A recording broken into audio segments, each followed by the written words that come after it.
armed, because then they're controlled. At 3:30 a.m. one Saturday morning, a morning much like this morning, Benjamin Batterham, a 33-year-old Australian father, caught a man invading his little daughter's bedroom. She was 8 months old. He did what any decent man and father would do and physically intercepted the disgusting piece of trash about to assault his daughter. He did not have a weapon. He had a heart of a father and fists of fury as he launched himself at the home invader, who was a very large man and later identified as a convicted rapist with a history of breaking and entering other people's homes. Despite the intruder being a huge man, Benjamin Batterham was fighting for his daughter and his wife, and with that sheer willpower and protective force, after a significant fight, he bested the invader and broke his neck.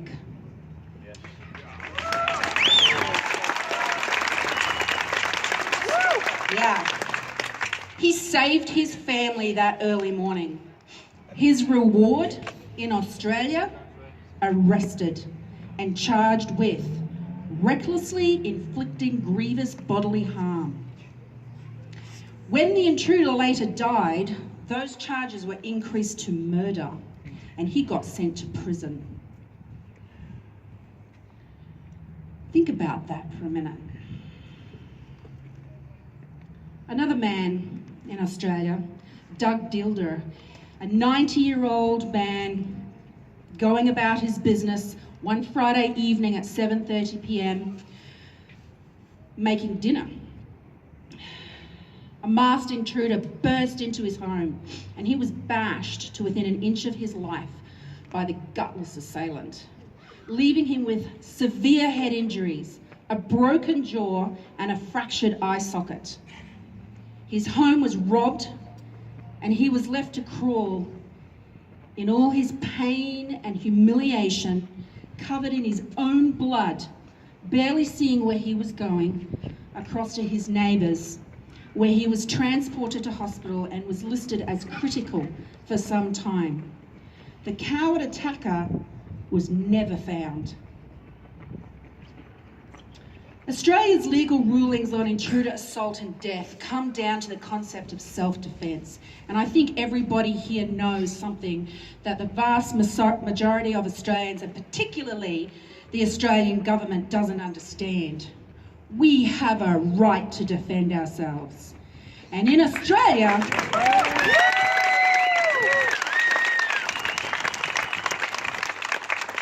they don't. They say they do, but they don't. In Australia, a man's home is not his castle.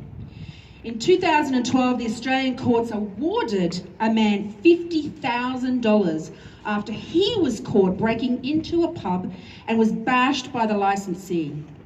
The pub owner lived there with his wife, so that was his home.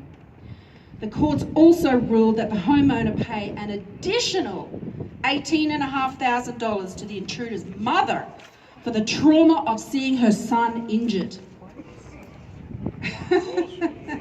Really? In Australia, yes. So as you already know by now, I grew up in Australia, and back then there was a gun store in most strip malls. My dad taught me and my siblings how to shoot, how to hunt, and most importantly, how to respect the weapon. Back then, it was called common sense. One of my brothers had an M14 right next to his bed as a teenager. It didn't get up and shoot anyone either.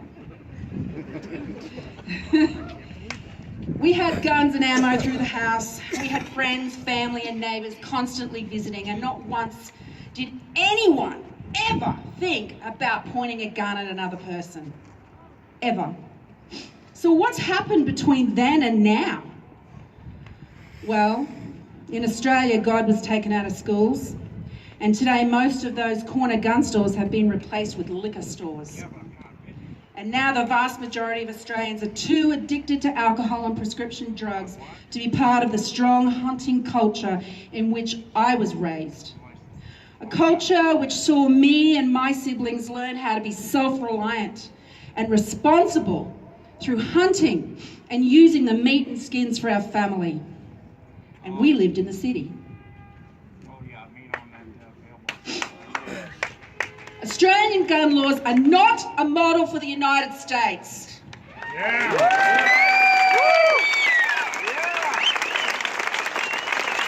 I don't care how many politicians or left-wing liberals think it is. I lived it. It isn't. It isn't.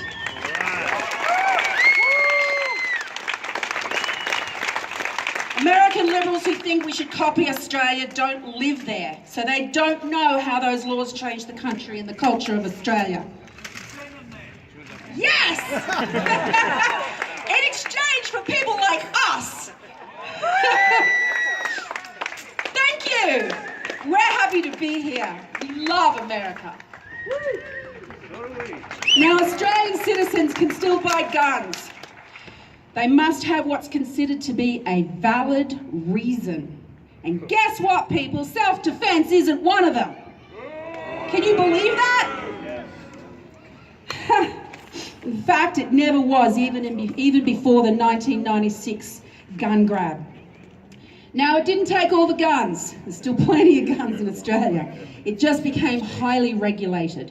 So a policeman can turn up any time, day or night, and knock on your door and have the right to come in and check your safe and count the guns on his register, and he knows exactly what you have. And if they're not there, you go to jail. Yeah. Exactly. No privacy. And in fact, many years ago when I was still there, I had a friend of mine at the gun club that I belonged to, because you have to belong to a gun club. Once again, controlling. He was 70. He got bashed within an inch of his life, being told to open his safe for the criminals that wanted his guns. How did they know he had them? How did he know they had them? Because of a thing called gun registration. And in fact, throughout the state of New South Wales, where I was living at the time, there was a cherry picking of homes being robbed and guns being stolen. And the New South Wales Police Firearms Registry denies that it was infiltrated. The evidence spoke for itself. He survived, my friend, but he did lose his guns. And he did lose a lot more that day. Just in the last 3 years in Australia, there has been at least one shooting incident every week. How's that gun confiscation working out for them?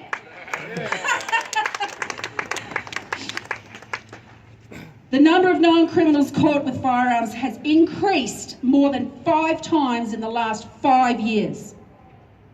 How's that for a statistic? And since 2000, there has been plenty of mass shootings in Australia, so don't believe the mass hysteria of the liberal left-wing media telling you otherwise. It's rubbish. I'm going to give you a very short list right now. It is statistics, but I want you to think about this.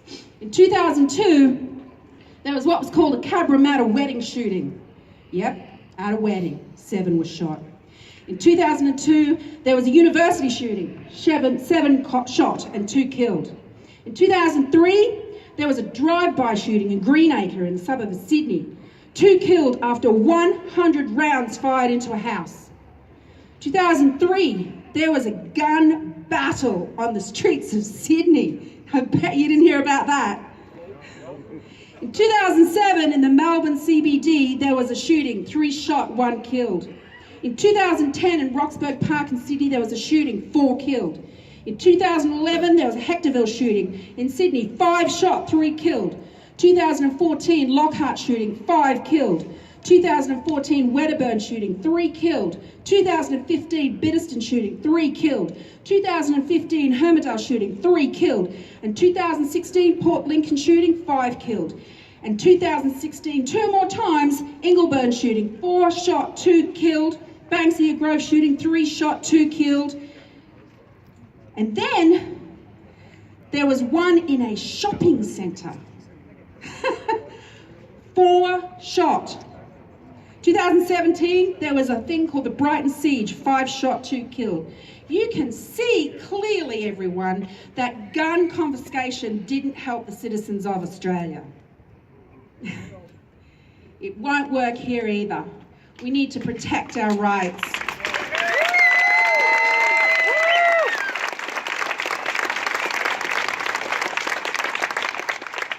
I've got a few more things to say. I hope you'll be patient with me. This is important.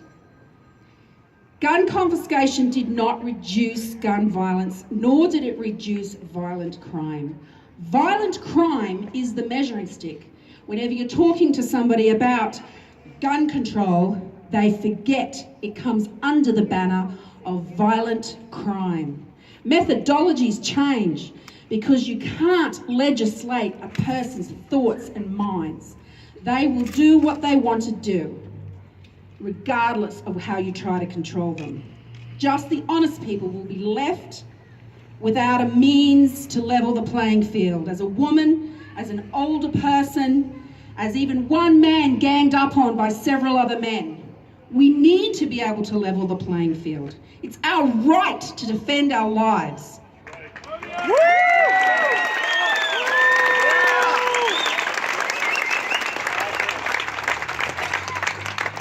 And when the law in Australia couldn't do it, what prohibition can never accomplish is eliminate demand for what is forbidden. Don't we all know that? Exactly. Legislation cannot control people. Now in Australia, demand, since the time of 1996, the demand for guns has an inescapable habit of generating sources of supply. People are ingenious, didn't you know? If that demand cannot be legally satisfied, it will be met through black market channels. And I want you to pay attention here for the next couple of minutes. It is estimated that only about 20% of all banned self-loading rifles were given up to authorities in Australia in the 1996 gun confiscation. People don't wish to be controlled, and that is what gun control is all about. Controlling people. You all know that. That's why we're here, right? Yeah. There is absolute evidence that there are plenty of guns smuggled into Australia. Despite what people say, oh, it's an island. They don't have any borders like Mexico. How could they possibly have guns smuggled into their country? Didn't you know people are ingenious?